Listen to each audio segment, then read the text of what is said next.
Hi everyone, I hope you're all doing really well.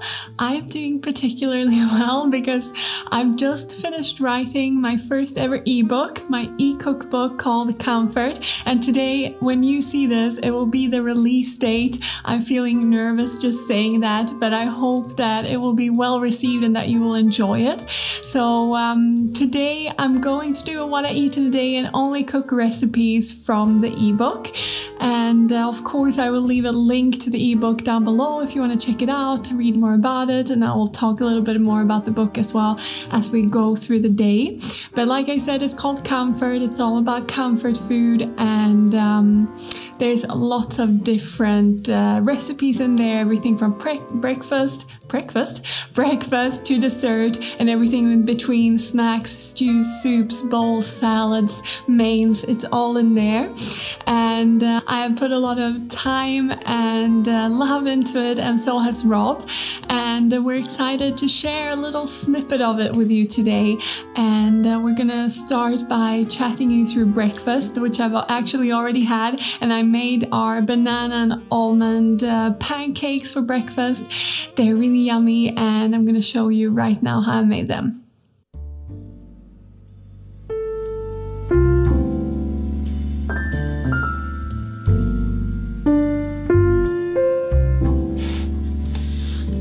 The base for these pancakes are oats, so I add 3/4 cups worth of oats to my blender, and then I'm also adding 3/4 cups worth of ground almonds or almond meal.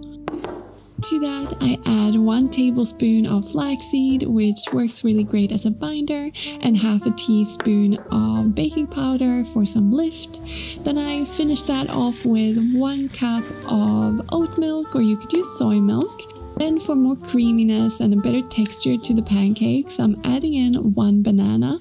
It also adds a nice sweetness and body to the pancakes. I season with some salt, and then I'm ready to just blend this up until it's smooth.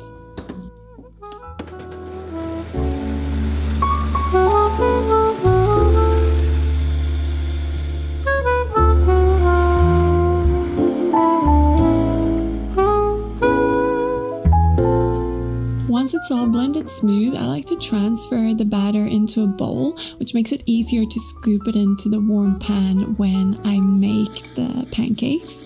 And I add about 3 tablespoons or so worth of batter, and I like to spread it out with my ladle to make it smooth and even. And then I cook it until it's golden and flip it over and cook it again until it's golden on the other side. And then I repeat until all of the batter is gone. To serve them, some of my favorite toppings are vegan Greek yogurt and some fresh fruit like pear in this instance, and I'm also using some blueberries that I thawed from frozen.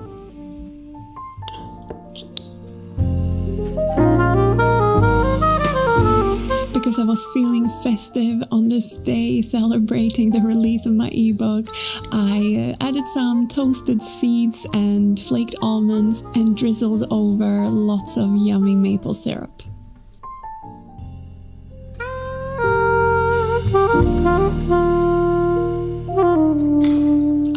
Enjoy both the texture and the flavor of these pancakes. Gluten-free pancakes can sometimes be very dense, but the ground almonds really add something yummy here.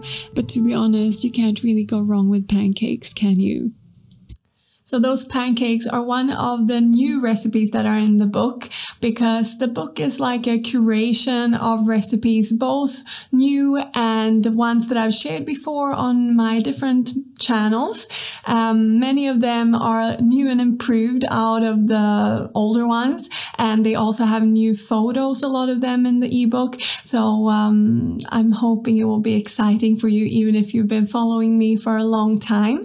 There are actually 18 new recipes in the ebook, and all in all there are about 65 recipes in total, plus I've written introductions and some information that could be fun for you to have, like what kitchen utensils I use and what pantry staples I recommend. And I've also written about how to create umami in vegan cooking, which I think is really important for comfort food.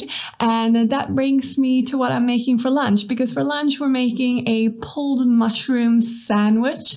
And this is so yummy. And when you cook mushrooms like I'm going to do right now, it brings out so much flavor, so much depth, and all of the umami. So let's get cooking.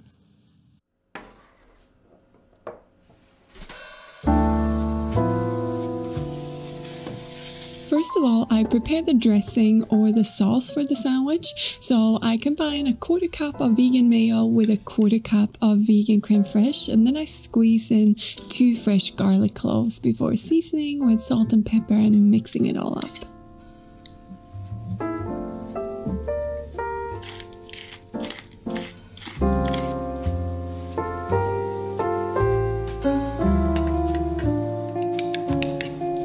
I set that aside in the fridge while I prepare the mushrooms. Normally, I would only use king oyster mushrooms to make this recipe, but they didn't have enough in the shop, so I went for some regular oyster mushrooms to mix with these king oyster mushrooms. And altogether, I use 550 grams to feed 4 people. And like you see, I just pull them apart, and for the king oyster mushrooms, I use a fork to shred it. Then I add about 2 tablespoons of avocado oil to my hot skillet, and I add the mushrooms to the pan, and then I fry them with a pinch of salt until they release a lot of liquid, and then that liquid evaporates and they become a little bit golden. So this can take anywhere from 5 to 15 minutes, it really depends on your mushrooms. In the meantime, I prepare the sauce for it by combining 2 tablespoons of soy sauce with 1 teaspoon of maple syrup, and then lots of spices. There's dried sage, smoked paprika, garlic powder, chili flakes, and ground coriander. And then the last flavor booster is 1 tablespoon of tomato paste. And then I add in a 1/4 cup of water and mix it all up. And then it's ready to be added to the mushrooms.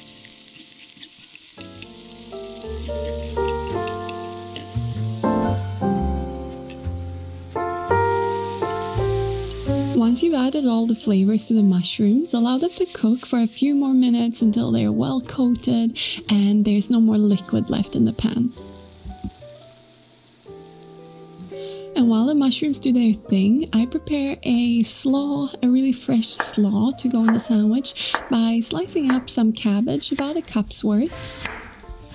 I'm also grating 1 carrot for the slaw and slicing up half of a red onion or 1 whole small red onion.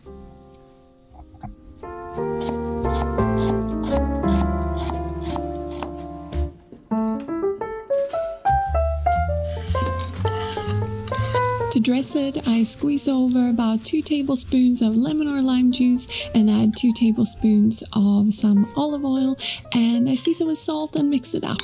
You could also season it with black pepper if you want, but this is super simple and super yummy. At this point, my mushrooms were finished and looking delicious, so I'm ready to assemble my sandwich. And I'm using a bun for Rob, and I'm starting off by spreading some of the sauce on the bottom, topping it with some of the slaw, and then I'm ready to layer on the nicely cooked mushrooms. And then I top that off with some fresh coriander, or you could use microgreens, and that's it done.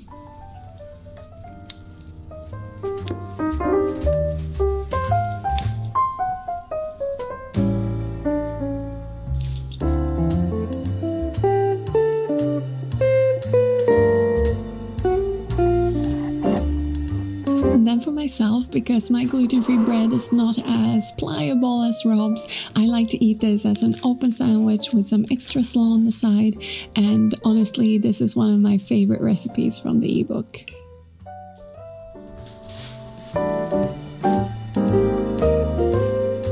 For those of you who have been following me for a while, you know that I like an afternoon snack, and this day was no different. I had these chai-spiced apricot bites that I had meal prepped. These are great for meal prepping and bringing as a snack, and they're made with oats, nuts, spices, and apricots, dried apricots, and even the cat wanted to try some.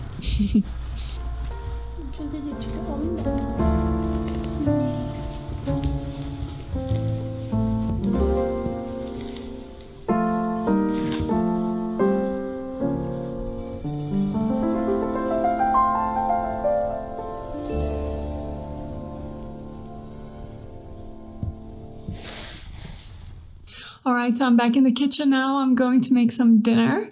And this recipe that I'm going to do now is Dal Palak. It's a South Asian or Indian lentil dish with spinach.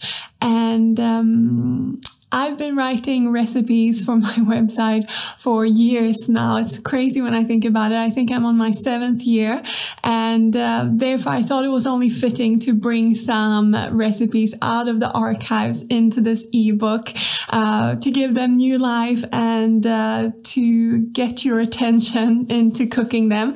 And this recipe is one of those. It's a favorite of mine. I love South Asian and Indian food. I love dal, and this one's super yummy, full of flavor. It's made with the yellow split lentils, or at least that's how I make it, because that's what I can find easily here in Sweden. But you could use some other type of lentil. I can write down below what kind of lentil is used in South Asia. And dishes like this that are full of flavor, full of body, full of comfort has always been near to my heart. So it's only fitting that this first ebook or book that I'm writing is all about comfort food. And this recipe is like the poster child for that. So let's make it. I start this recipe by rinsing 1 cup of split yellow lentils in some water just until the water runs clear.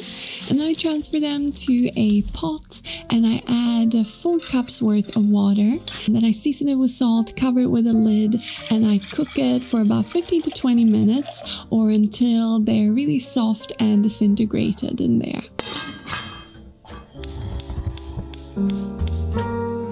While the lentils are cooking, I prepare the other ingredients and I slice up 4 cups worth of baby spinach, but you could use any type of spinach here that you have on hand.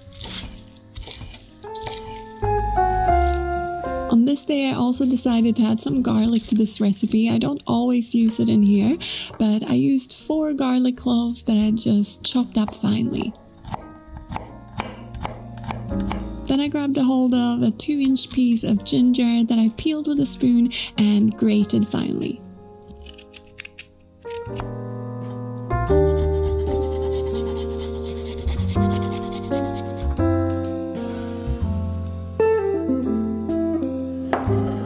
When the lentils are almost done cooking, I add a tablespoon of avocado oil to my Dutch oven and I add 2 teaspoons worth of cumin seeds into the oil when it's warm, and then I tamper them in there for a couple of minutes until they're fragrant and shimmering. Then I go in with my chopped up garlic and ginger and I saute that for another minute until fragrant. I'm also adding in a good pinch of chili flakes here that's going to add some heat to the dish.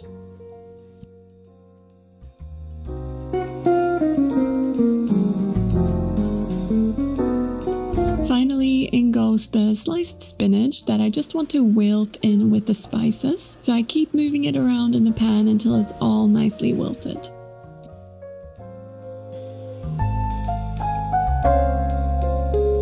Next, I add in the cooked lentils to the pot with the spinach and the spices, and I'm going to season this with half a teaspoon of ground turmeric, which gives it a really beautiful golden color. I'm also seasoning with salt and black pepper, and then I allow it to cook for a few more minutes just for everything to come together.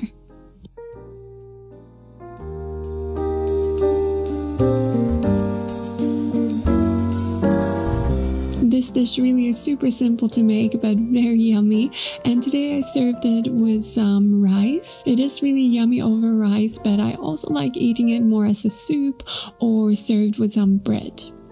To finish it off, I add some fresh coriander, and if you want to, you can add some extra chili flakes. So that's my version of a Dal Palak, and it's really warming and flavorful and somehow also manages to be very fresh with the spinach. And And today I'm serving it over rice, but you could actually eat it like a soup. I often eat dals like soup.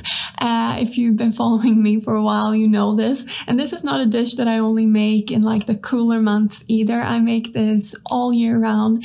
It's, like I said, one of my favorites. It's so yummy. And that concludes all that I'm eating today. Maybe I'll have a bit of chocolate later or something as a little dessert.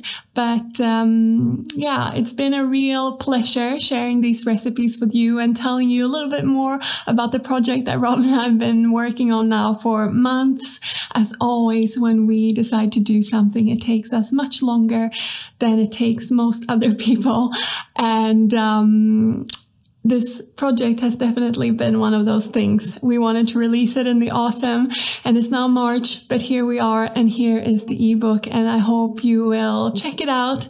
I'll link it down below, like I said before, and I hope you enjoy it. I hope you enjoyed this video, and I look forward to seeing you in the next one, as always. I wish you all the very best, and see you soon. Take care.